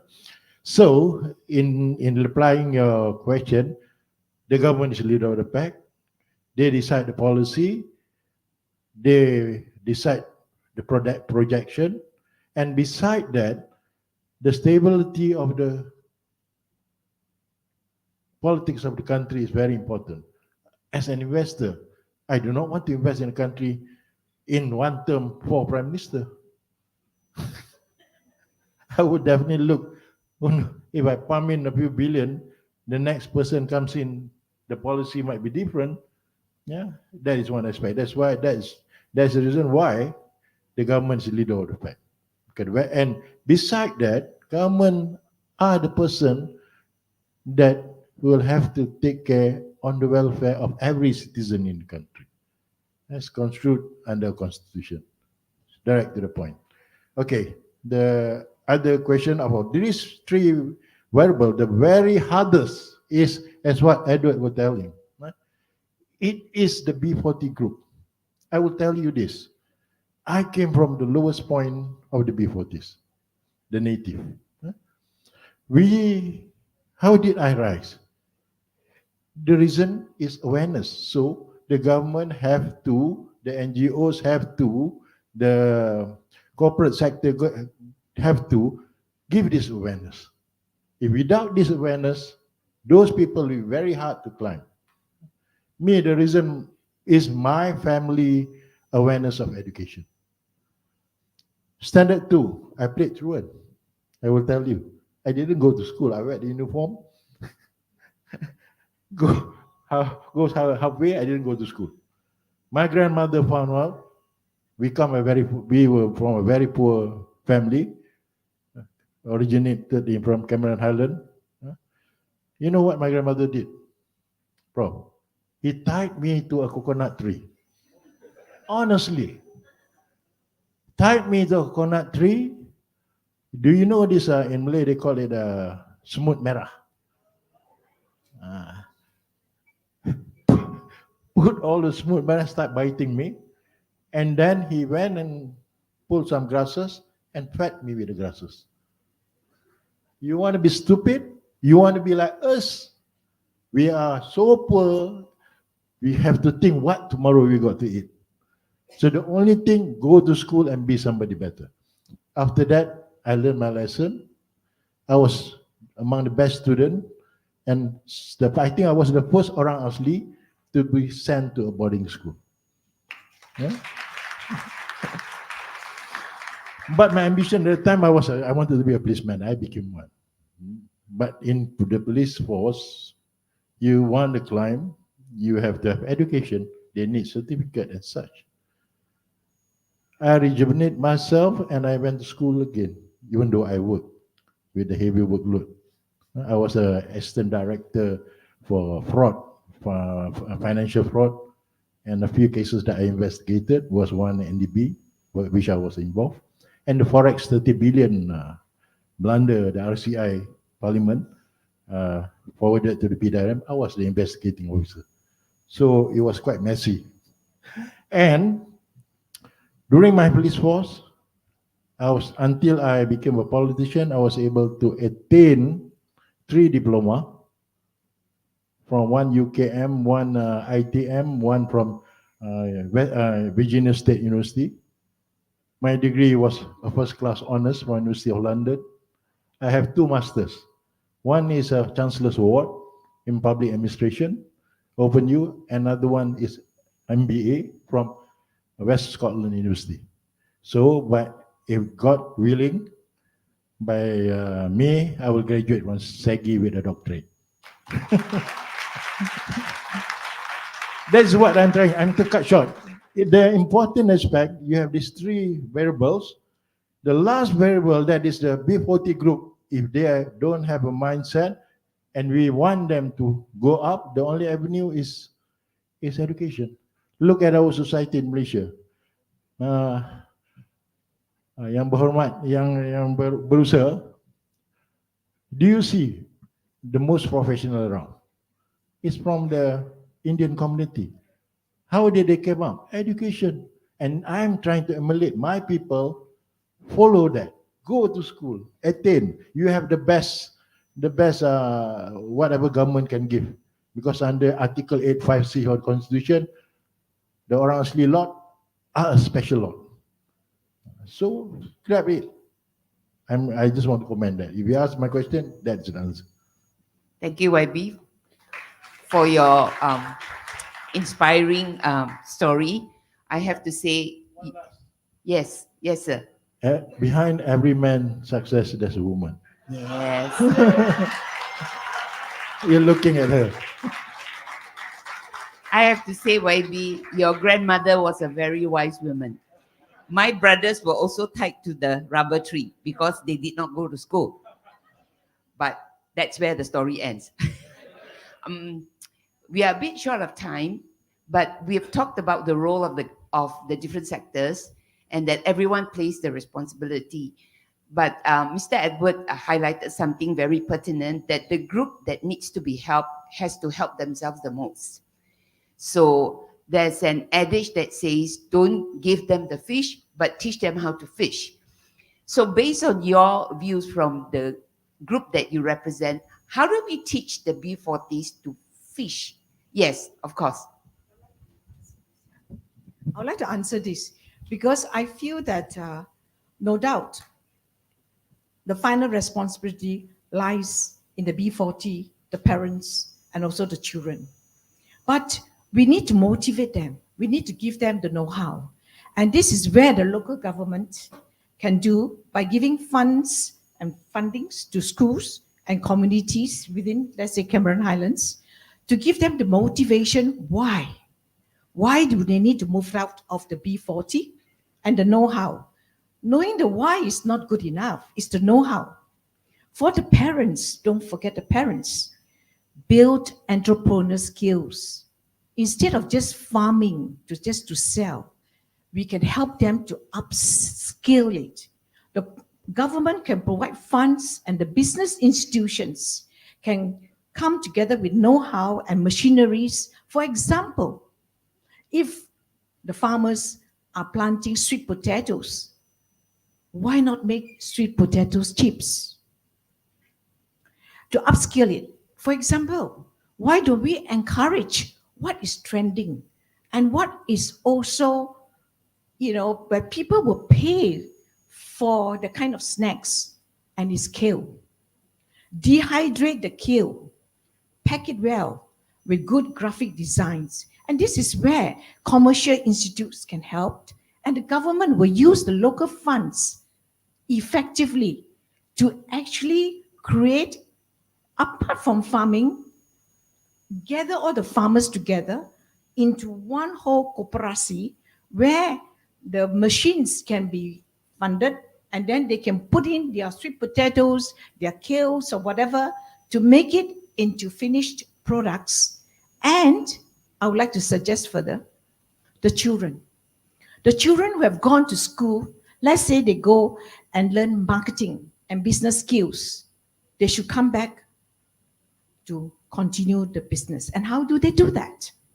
Is to form a cooperative, not run by the government at all, but by the children of the farmers, the children with entrepreneurial skills to bring about the business to greater heights. And how can they? Because they have marketing skills, and we in the commercial institutions, we can help them. And how can we help them, Dato? Is connect them to, let's say, for example, to Aeon, go direct, to Aeon Big, to Giant, to all the various supermarkets that it's a chain in throughout the whole countries.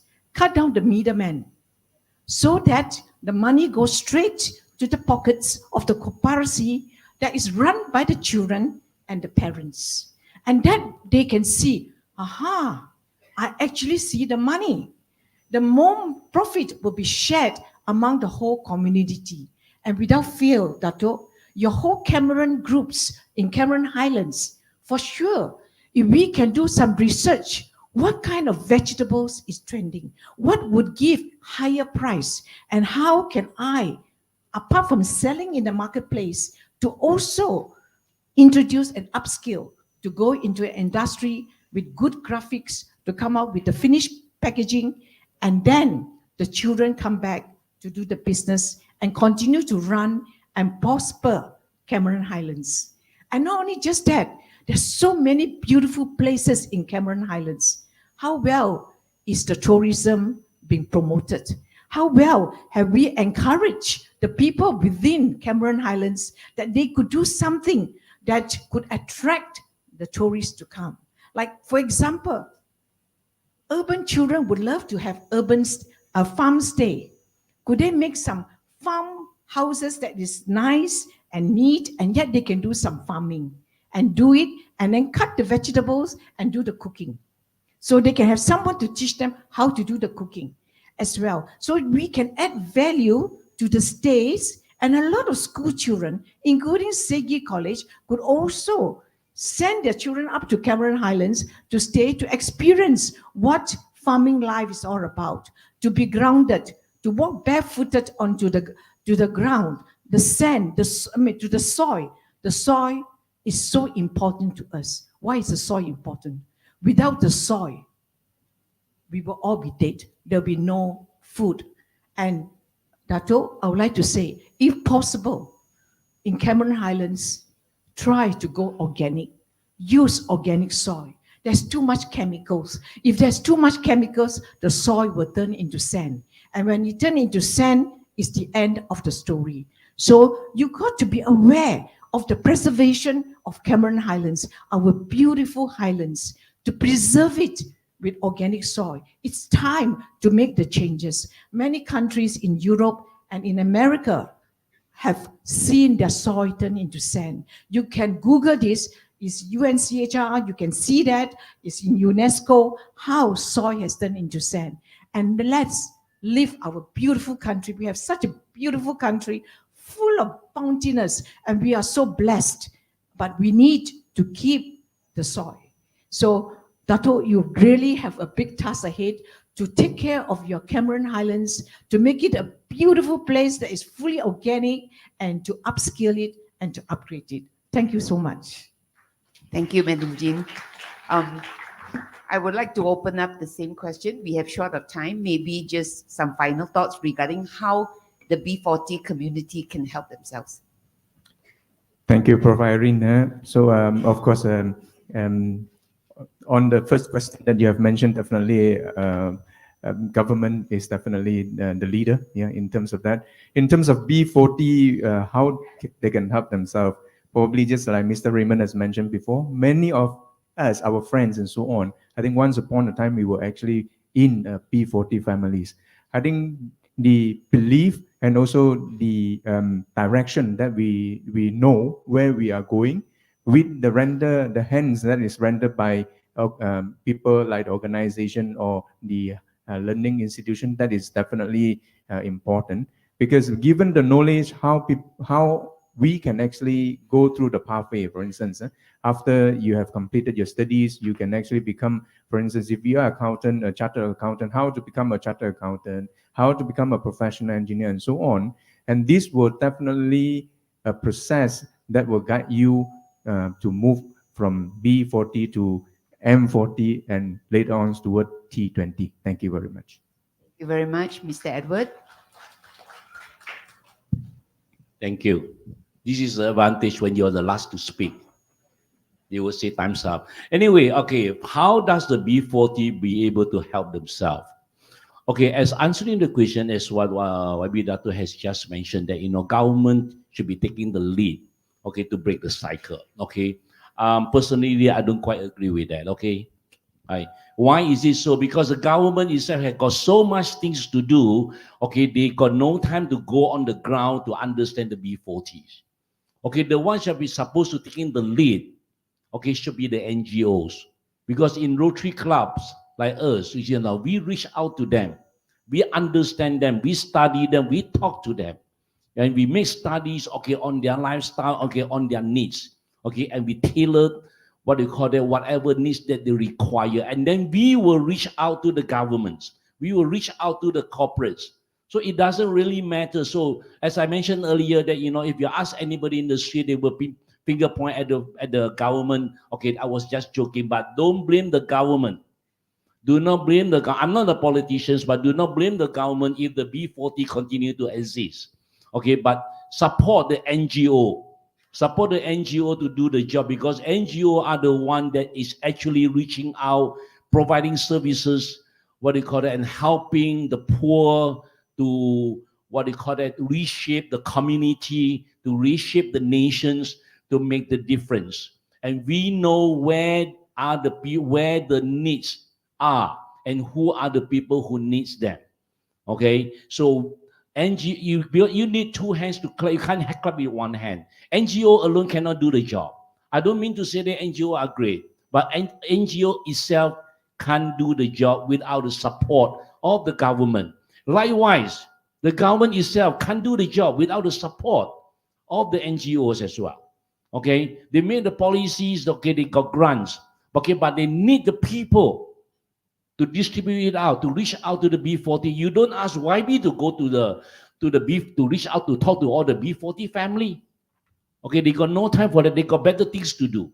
They got to take care of every one of us. They got to take care of the nations. They got to take care of the government. They got to take care of the economies. But we NGO, we only got one thing to do. Okay, is to make the difference, reshaping the communities and to help the poor. That's all. Okay, so that's what I'm saying. To bring in for the B40 themselves, they have to help themselves. So support the NGOs to do the job, because we have the support from the corporates as well as the government. Thank you. Thank you very much. Let me briefly summarize. Ladies and gentlemen, you realize that we do not have an answer for you today. That's the best thing. But we've heard perspectives. We've talked about who bears the most responsibility, and the answer is everyone does, but of different weight and strength. And can they work together? Of course they can, right? And the most important community, the B40, how can they help themselves? But there must be someone to help them to help themselves as well, because things don't exist by itself. But one thing we do have is, as a country, we are strong in terms of our people. And there's always hope. As an eternal optimist, there's always hope. So this hope must journey on. This hope must be shared with the rest of the community. And if more people can go to the ground to bring the awareness that was raised, which is a pertinent issue, awareness that they have access to funds that they may not know of. So I think there'll be more discussions to come for the future. On behalf of SEGI University and Colleges, YB, thank you so much for your presence today. Madam Jean, Engineer Pham, and Mr. Edward, the pleasure is ours. And thank you very much to the audience for listening on and staying with us. Thank you. Thank you, Dr. Irene. We may not receive definite answers, but we believe that mindset change is very important. So regardless whether you are organization, NGOs, government, at the end of the day, we need to pool our efforts so we can make a positive change, especially in matters regarding the B40 community. So I would like to kindly request Prof. Sharon again to give the mementos of appreciations to all the panels and moderators. Our panelists and patron of the project, Yang Berhormat Dato Ramli bin Dato Muhammad Noor.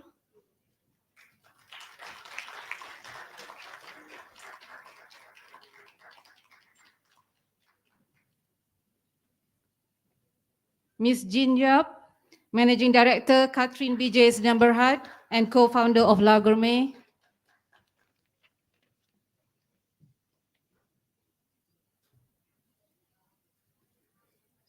Engineer Pham Yu Hin, Deputy Chair Engineering Accreditation Council Malaysia, and Vice President, the Institution of Engineers Malaysia, or IEM.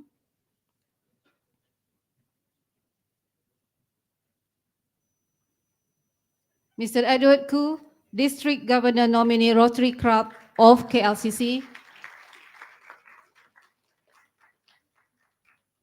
And last but not least, our moderator, Associate Professor Dr. Irene Tan.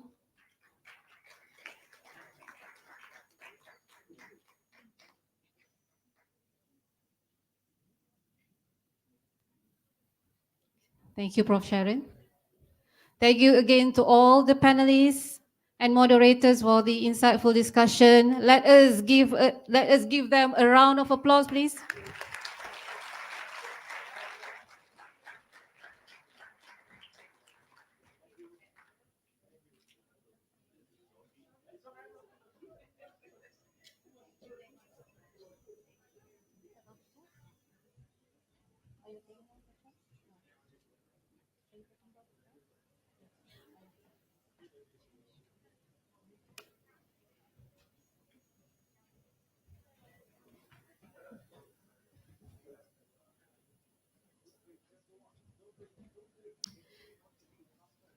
As we are coming to the end of the day's event, I would like to invite Professor Dr. Sri Kumar Chakravarti, Deputy Vice Chancellor of SEG University, to wrap up the session.